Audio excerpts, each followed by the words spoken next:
ইসের ব্যাপার তো, পয়সা পাতির ব্যাপার। তুমি হাইটে গিয়া এগুলা কথা কইয়া একসঙ্গে টাকাটা লইয়ে হেবে বেরিয়েছে।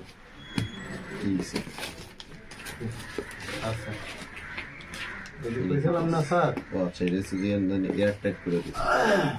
ওই যে কালকে বলছিলাম না মোবাইলে যে বাচ্চাদের ওই টাকাটা করছে, জব্দ করছে অফিস সাহেব, ওই টাকাটা আর কি এখন ব্যাংকে জমা দিতে যাবে, যাইছিল আমার তা আমার তো আবার এই জায়গায় আজকে ডাকছে পিসি স্যার, এই জায়গায় একটা ছোট মিটিং ছিল, ওই যে 4,000 টাকা একটা ঈদ আছে।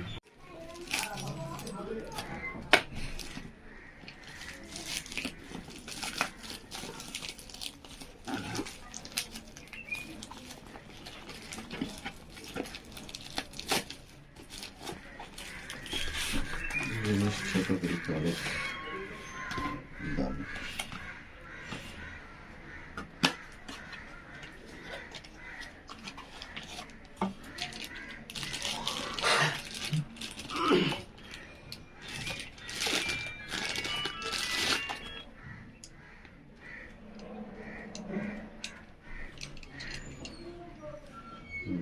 ঠিক আছে।